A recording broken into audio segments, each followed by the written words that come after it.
오늘 여러분과 확실히 승리하는 비결이라고 하는 제목으로 함께 말씀을 나누려고 합니다. 말씀을 통하여 성령님께서 각자에게 들려주시는 그 세미한 음성을 듣는 시간이 되기를 바랍니다. 여러분, 우리나라는 지난 5천년 역사를 가지고 있는데요, 5천년 역사 가운데 외세의 크고 작은 침략을 931회나 받은 나라입니다. 5년에 한 번꼴로 외세의 침략을 받았다는 거 아닙니까? 뿐만 아니라 우리는 남한과 북한의 치열한 전쟁도 있었습니다. 여전히 한반도는 휴전 상태입니다. 언제 또다시 전쟁이 있을지 우리는 아무도 알 수 없습니다. 근데 눈에 보이는 전쟁만 있는 것이 아니라 눈에 보이지 않는 전쟁도 있습니다. 우리는 그것을 영적 전쟁이라고 말하고 있습니다. 에베소서 6장 12절의 말씀을 우리가 함께 읽겠습니다. 시작. 우리의 씨름은 혈과 육을 상대하는 것이 아니요 통치자들과 권세들과 이 어둠의 세상 주관자들과 하늘에 있는 악의 영들을 상대함이라. 여러분, 우리가 싸워야 될 대상은 눈에 보이는 사람이 아닙니다. 우리 눈에 보이지 않는 악한 영들이 하루에도 수십 번, 아니 수백 번씩 우리의 마음과 생각을 공격하고 있습니다. 그런데 악한 영과의 이 영적 전쟁은 휴전도 없습니다. 죽는 날까지 악한 영은 우리의 마음과 생각을 공격하고 있습니다. 그런데 너무나 많은 그리스도인들이 영적 전쟁을 전혀 인식하지도 못하고 있습니다. 대부분 사탄의 미혹에 넘어가서 사람과 원수가 되고 사람에게 상처받고 사람을 원망하고 사람을 미워하며 피 터지게 싸웁니다. 여러분이 영적 전쟁을 인식하지 못하면은 여러분의 가정과 교회는 사탄의 놀이터가 되고 맙니다. 그러나 그리스도인이 아직도 아군과 적군을 구별하지 못하고 영적 전쟁에서 승리하지 못하고 있습니다. 영적 전쟁이라는 걸 인식하지 못하고 여전히 사람을 상대로 공격하고 싸움을 하고 있다는 겁니다. 저와 여러분이 싸워야 될 사람은 사람이 아닙니다. 우리가 싸워야 될 원수는 악한 영이라는 겁니다. 그래서 베드로전서 5장 8절과 9절에 보시면 함께 읽겠습니다. 시작. 근신하라, 깨어라. 너희 대적 마귀가 우는 사자같이 두루다니며 삼킬 자를 찾나니 너희는 믿음을 굳건하게 하며 그를 대적하라. 여러분, 마귀가 우는 사자와 같이 삼킬 자를 찾아다니며 우리를 미혹하고 있습니다. 여러분, 마귀의 밥이 된 사람의 특징은 사람에게 주목한다는 거예요. 사람에게 서운하고 사람에게 원망스럽고 사람에게 상처받았다고 하고 사람을 공격하고 있다는 겁니다.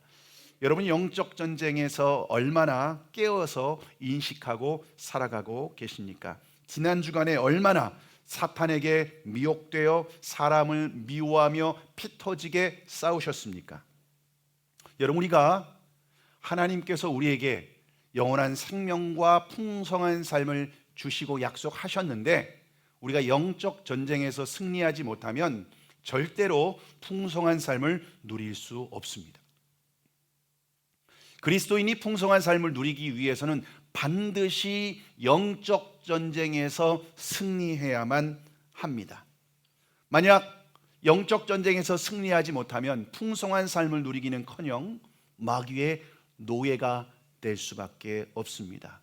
왜냐하면 사탄은 우리가 주님 안에서 풍성한 삶을 누리지 못하도록 항상 우리를 미혹하고 공격하고 있기 때문에 그렇습니다. 여러분, 오늘 본문에 보시면요, 이스라엘 백성들이 약속의 땅에 들어왔습니다. 약속의 땅, 하나님이 젖과 꿀이 흐르는 땅으로 그들을 인도하셨습니다. 그런데 약속의 땅에서 생명과 풍성한 삶을 누리는 것이 아니라 오히려 이 미디안의 종노릇을 하고 있습니다. 왜냐하면 전쟁에서 실패를 했기 때문이죠. 혹시 이스라엘 백성들의 모습이 저와 여러분의 모습은 아닙니까? 그러므로 저와 여러분이 풍성한 삶을 누리려면 반드시 이 영적인 전쟁에서 승리해야 되는 줄 믿으시기를 바랍니다. 자, 그러면 우리가 영적 전쟁에서 승리하려면 어떻게 해야 될까요? 영적 전쟁에서 승리하기 위한 이 비결이 무엇일까요? 첫째로 하나님만 믿고 의지해야 합니다. 영적 전쟁에서는 우리 자신이 가지고 있는 어떤 능력과 재능과 어떤 우리의 힘과 지혜가 아니라 하나님만 믿고 의지해야 승리하는 줄 믿으시기를 바랍니다. 오늘 본문 3절의 말씀, 3절을 함께 읽겠습니다. 시작. 이제 너는 백성의 귀에 외쳐 이르기를 누구든지 두려워 떠는 자는 길르앗 산을 떠나 돌아가라 하시니 이에 돌아간 백성이 22,000명이요 남은 자가 10,000명이었더라. 여러분, 기드온이 이끄는 이스라엘 군대와 미디안 연합군이 이제 전쟁을 해야 되는 상황입니다. 지금 기드온과 함께 이 전쟁에 참여하는 사람은 32,000명이 전투에 참여하게 됩니다. 그런데 미디안 연합군의 숫자는요 135,000명입니다. 4대 1의 이 전쟁을 해야 되는 상황입니다. 여러분, 지금 기드온이 이끄는 그 군대의 숫자가 턱없이 지금 부족한 상황입니다. 그런데 하나님께서 기드온에게 어떤 명령을 하시죠? 32,000명이 전투에 참여를 하고 있는데 그 중에서 두려워 떠는 사람, 전쟁을 앞두고 두려워하고 떠는 사람은 다 집으로 돌려보내라 라고 말씀을 하십니다. 그래서 몇 명이 돌아갔다고 말씀하시죠? 32,000명 중에 22,000명이 집으로 돌아갑니다. 이제 남은 백성들은 10,000명입니다. 이제 10,000명과 135,000명이 서로 싸워야 되는 상황입니다. 이제 13대 1의 전투가 되었습니다. 이순신 장군이 12척의 배로 명량해전에서 왜군 133척을 상대로 싸웠는데 여러분, 그 승리는 기적적인 승리 아닙니까? 근데 10대 1의 전쟁이었어요. 근데 지금 13대 1의 전쟁을 해야 되는 상황입니다. 아무리 뛰어난 전술과 전략이 있더라도 전쟁에서 이기는 것은 불가능하지 않습니까? 근데 하나님은 여기에서 10,000명도 너무 많다 말씀하십니다. 10,000명도 너무 많다. 그래서 군사들을 이끌고 지금 물가로 내려가라고 하십니다. 물가로 내려가서 물을 마시도록 하십니다.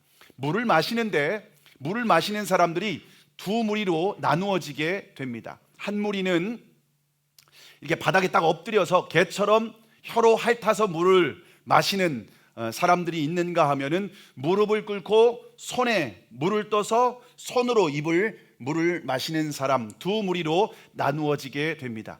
여러분이라면 물을 마신다면은 어떻게 드시겠습니까? 개처럼 땅바닥에 엎드려서 물을 혀로 핥아서 드시겠습니까? 아니면 손으로 움켜쥐고 손에 있는 물을 드시겠습니까? 거기에서 두 무리로 나눠지게 되었는데 바닥에 개처럼 물을 핥아서 먹는 사람들이 9,700명이었고 무릎을 꿇고 손으로 움켜져서 물을 마시는 사람들은 300명이었다고 말하고 있습니다. 그리고 하나님께서 말씀하십니다. 9,700명은 집으로 돌려보내라. 그리고 남겨진 300명만을 데리고 내가 미디안과 전투를 하겠다. 이제 몇 대 몇이 되었냐? 450대 1의 전투가 되었습니다. 여러분, 450대 1 전투에 참여했다면, 여러분의 군사로서 참여했다면 두렵지 않겠습니까? 그러면 이 300명이 707이나 UDT 같은 특수부대 출신의 군사들일까요? 전혀 그렇지 않습니다. 그냥 물 먹는 습관이 그냥 다를 뿐, 그들이 더 유능하거나 그들이 실력이 뛰어나거나 그런 것이 전혀 없는 사람들입니다. 자, 그러면 왜 하나님은 300명만 남겨두고 모두 집으로 돌려보내라고 하셨을까요? 오늘 본문 2절의 말씀, 2절을 함께 읽어볼까요? 시작. 여호와께서 기드온에게 이르시되 너를 따르는 백성이 너무 많은즉 내가 그들의 손에 미디안 사람을 넘겨주지 아니하리니 이는 이스라엘이 나를 거슬러 스스로 자랑하기를 내 손이 나를 구원하였다 할까 함이니라. 하나님의 능력이 아니라 내 능력으로, 내 지혜로 이겼다라고 스스로 교만할 수 있다는 겁니다. 그래서 인간의 상식으로는 절대로 불가능한 300명만 남겨두고 다 집으로 돌아가라고 말씀을 하셨습니다.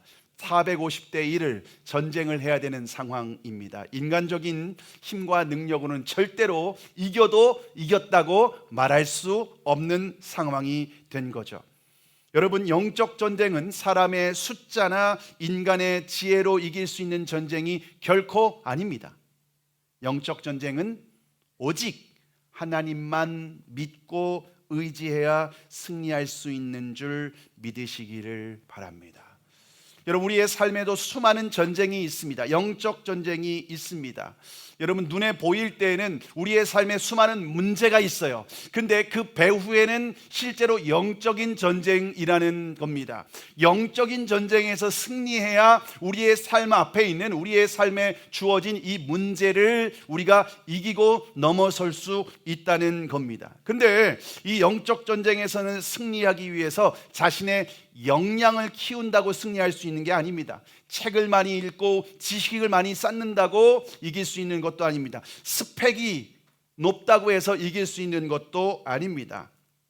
영적 전쟁은 내가 가진 것을 오히려 내려놓을 때 승리할 수 있습니다. 내가 가진 방법, 내가 가진 경험, 내가 가진 지혜, 이것을 내려놓고 오직 주님만 믿고 의지할 때에 승리할 수 있는 줄 믿으시기를 바랍니다. 우리가 믿고 의지해야 될 분은 오직 우리 주 예수 그리스도입니다. 그래서 히브리서 12장 2절에서 보면 이렇게 말씀하고 있습니다. 믿음의 주요 또 우리를 온전케 하시는 이인 예수를 바라보자. 여러분, 예수님을 바라볼 때에, 예수님을 믿고 의지할 때에 내가 가진 스펙, 내가 가진 능력, 내가 가진 경험, 내가 가진 지혜가 아니라 오직 예수 그리스도를 바라보고 영적 전쟁에 나아가는 사람들이 승리할 수 있는 줄을 믿으시기를 바랍니다. 다음으로 영적 전쟁에서 승리하려면 어떻게 해야 될까요? 둘째로 하나님의 약속을 붙들어야 합니다. 하나님께서 우리와 함께 하신다는 그 약속을 붙들고 나아갈 때에 우리가 승리할 수 있습니다. 오늘 본문 9절과 15절의 말씀을 함께 읽겠습니다. 시작. 그 밤에 여호와께서 기드온에게 이르시되 일어나 진영으로 내려가라. 내가 그것을 내 손에 넘겨주었느니라. 기드온이 그 꿈과 해몽하는 말을 듣고 경배하며 이스라엘 진영으로 돌아와 이르되 일어나라, 여호와께서 미디안과 그 모든 진영을 너희 손에 넘겨주셨느니라 하고, 하나님께서 미디안을 기드온의 손에 그 300명에게 넘겨주셨다고 말씀을 하십니다. 그런데 이제 기드온은요 300명과 함께 13만 5천 명의 미디안 연합군을 상대로 싸워야 되는 상황입니다. 여러분이 기드온이라면, 여러분이 300용사라면 여러분 그 전쟁을 앞두고 두렵지 않겠습니까? 하나님은 두려워하는 기드온의 마음을 너무나도 잘 아십니다. 그래서 기드온에게 확신을 주기 위해서 어떻게 하시냐면요, 미디안 진영에 조용히 한번 들어가 보라고 말씀하십니다. 혼자. 그래서 이 부라라고 하는 부하와 함께 미디안 진영으로 몰래 염탐하러 들어갑니다. 염탐하러 들어갔더니 군사들이 함께 서로 대화를 나누는 거예요. 그냥 한 사람이 내가 꿈을 꿨다는 겁니다. 무슨 꿈을 꿨냐? 이제 꿈에 보리떡 한 덩어리가 자기 진영으로 굴러 들어왔는데 그 보리떡 한 덩어리가 자신의 장막과 모든 진영을 다 무너뜨리고 쓰러뜨렸다는 겁니다. 그것을 들은 또 한 군사가 그 꿈을 해몽해 주는 거예요. 해몽해 주는 거예요. 내가 꿈을 해몽해 줄게 라고 하면서 해몽해 주는데, 그 꿈은, 그 떡 한 덩이는 기드온을 상징하는데, 기드온의 칼이 우리 미디안을 싹 쓸어버릴 것이다 라고 하는 그 꿈을 해석해 주는 겁니다. 여러분, 지금 이스라엘 군대의 꿈꾸고 군인이 해석을 해주는 게 아니라 미디안 적군이 꿈을 꾸고 해몽을 해주는데, 300용사에게 자신 미디안 연합군들이 다 그냥 진멸해 죽을 거라고 꿈꾸고 해몽을 해주고 있는 거예요.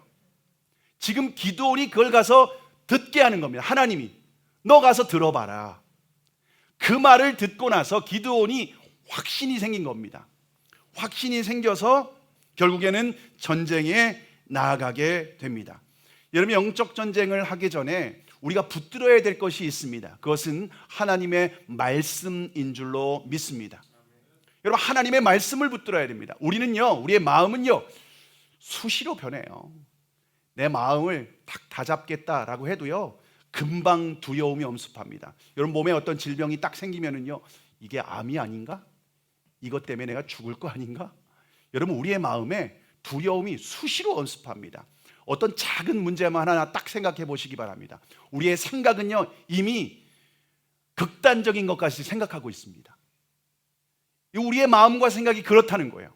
그래서 우리가 붙들어야 될 것이 있습니다. 하나님의 전쟁에 나아갈 때 하나님을 믿지만 우리가 마음 가운데 내 마음을 탁 붙들어 매야 되는 것이 있는데, 그게 하나님의 말씀입니다.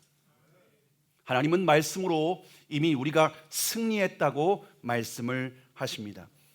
예수님께서 이미 십자가에서 못 박혀 죽으심으로 말미암아서 사탄의 모든 대적들을 이미 승리했다고 선포하셨습니다.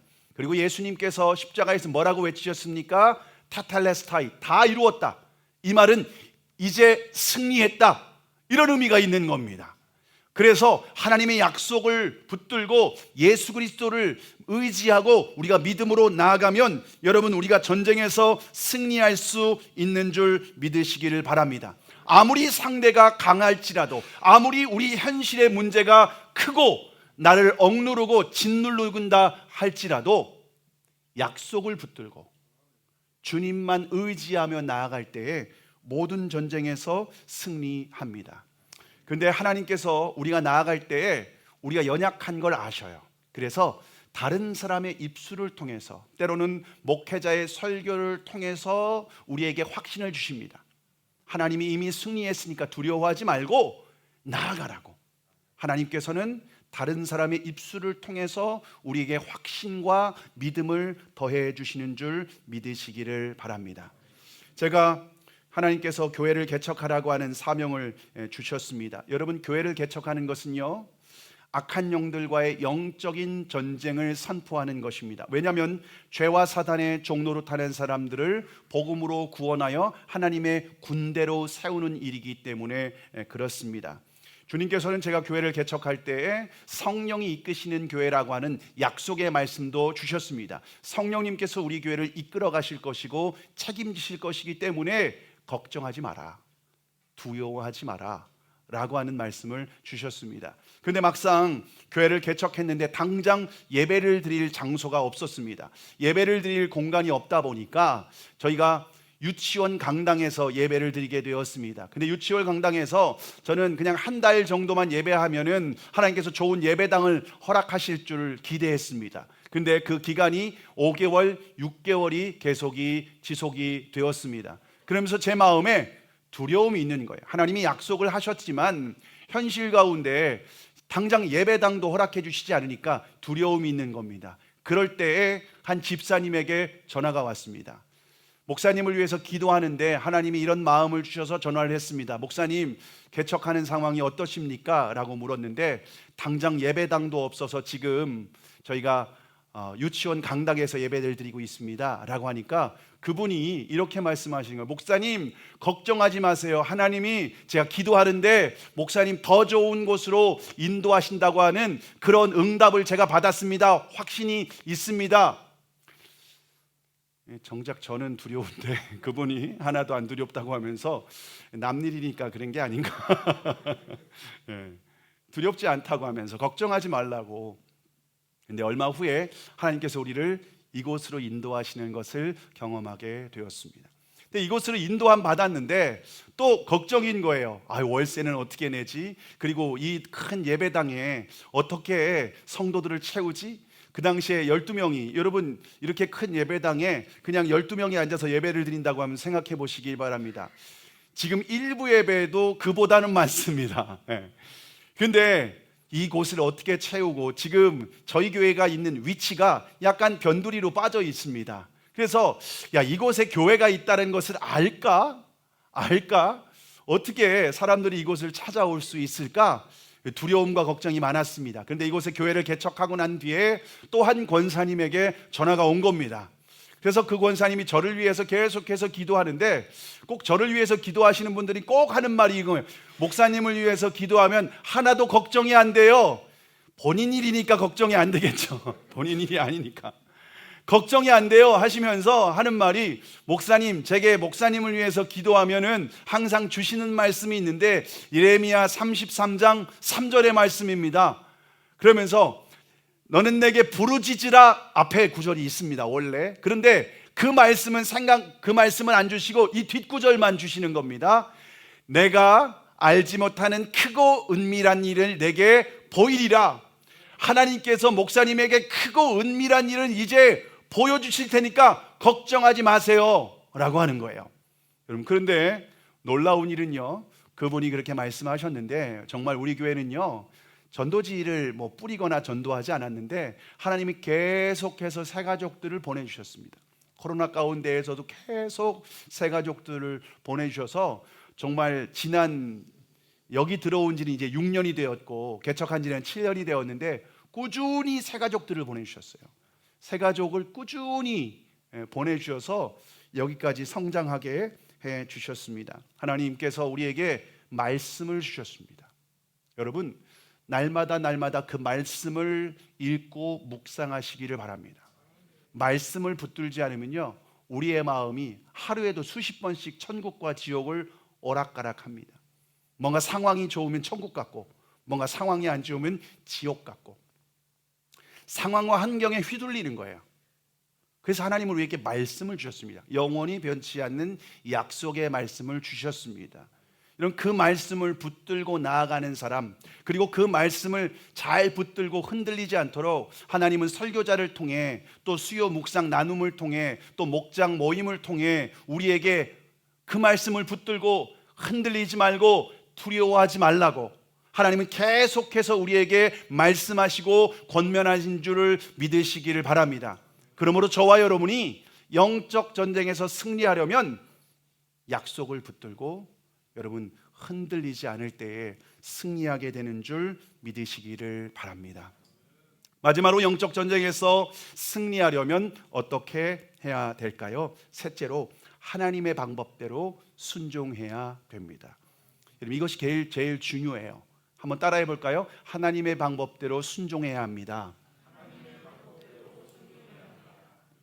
오늘 본문 16절에서 19절까지의 말씀을 함께 읽겠습니다. 시작. 300명을 세 대로 나누어 각 손에 나팔과 빈 항아리를 들리고 항아리 안에는 횃불을 감추게 하고 그들에게 이르되 너희는 나만 보고 내가 하는 대로 하되 내가 그 진영 근처에 이르러서 내가 하는 대로 너희도 그리하여 나와 나를 따르는 자가 다 나팔을 불거든 너희도 모든 진영 주위에서 나팔을 불며 이르기를 여호와를 위하라 기드온을 위하라 하라 하니라.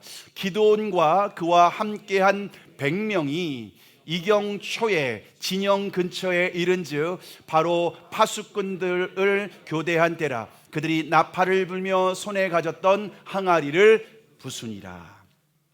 하나님께서 기드온과 300용사에게 준비하라고, 무엇을 준비하라고 하시죠? 전쟁에 나가려면 칼과 총을 준비해야 되지 않겠습니까? 방패로 무장을 해야 되지 않겠습니까? 그런데 한 손에는 나팔을 들고 또 한 손에는 항아리를 들라고 말씀하십니다. 그리고 항아리 안엔 횃불을 준비하라고 말씀을 하십니다. 여러분, 지금 밤에 조용히 적진에 침투해야 됩니다. 이경초라고 되어 있습니다. 이경은요 10시부터 새벽 2시까지를 말하는 겁니다. 이경초니까 한 11시쯤 10시부터 11시 그 초를 말하는 겁니다. 11시쯤에 이제 조용히 상대방의 진영에 이제 급습을 해야 되는 상황입니다. 여러분 급습을 해야 되는 상황이라면 조용해야 됩니다. 그런데 나팔을 불라고 말씀하십니다. 나팔을 들고 항아리를 들고 깨버리라는 겁니다. 횃불 모든 사람들이 볼 수 있도록 횃불을 들라고 말씀을 하시는 겁니다. 여러분 13만 5천 명 안에 300명이 그러면요 동안에 든 죄 아닙니까? 이건 날 잡아 잡수시오라고 하는 거랑 똑같은 상황 아니겠습니까? 여러분 그런데 그런 상황에서 기드온과 300용사가 하나님의 방법대로 순종합니다. 자, 그러면 하나님의 방법대로 순종할 때 어떻게 되죠? 미디안에서 자중질환이 벌어지게 됩니다. 스스로 자멸하게 되는 황당한 사건이 벌어지게 되었습니다. 여러분 이스라엘 역사 가운데 이런 일이 여러 번 있었습니다. 이스라엘 백성들이 가나안 땅에 들어갔을 때 첫 번째 전투가 어떤 전투였죠? 여리고성 전투였습니다. 근데 여리고를 함락할 때 어떻게 하라고 말씀하셨죠? 성 주위를 하루에 한 바퀴씩 7일 동안 돌고 마지막 제에는 7바퀴를 돌라고 말씀을 하십니다. 그러면 스스로 자멸할 것이다. 여러분 그렇게 해서 여리고 성을 무너뜨렸습니다. 실제로 고고학자들이 발견한 그 자료에 의하면요 여리고 성은요 외벽과 내벽이 있습니다. 그런데 내벽이 무너졌습니다. 보통 외부에서 침공을 하면요 외벽이 무너져야 됩니다. 그런데 내벽이 무너져서 스스로 자멸한 그 승리가 여리고성 전투였었던 겁니다. 하나님의 방법대로 하나님의 말씀대로 순종할 때에 승리할 수 있다라고 하는 것을 우리에게 말씀해 주십니다. 여러분 우리의 삶에 수많은 영적 전쟁이 있습니다. 문제가 있습니다. 그 앞에서 하나님의 방법대로 순종해 보실 수 있기를 바랍니다. 그럴 때 승리를 경험하게 될 줄로 믿습니다. 한 젊은 목사님이 사명을 받고 카지노가 있는 정선의 교회를 개척하게 됩니다. 그런데 예배당이 없으니까 하우스 안에서 예배를 시작을 했습니다.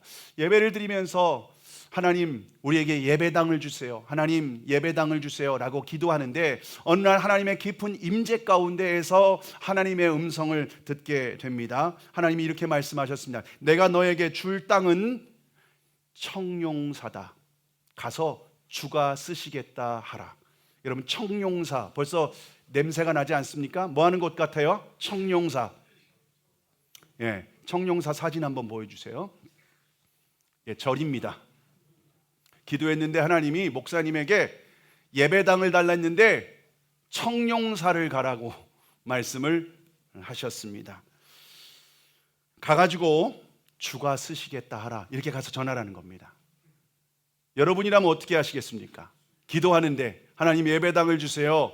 저희도 6개월 동안 기도했던 적이 있었는데 저희는 예비된 큰 다락이라고 하는 응답을 받았습니다. 근데 이분은 청룡사 응답을 받았습니다. 이 응답을 받고 4개월 동안 기도만 하고 계셨답니다. 근데 어느 날 하나님께서 이 목사님을 강하게 책망하셨답니다.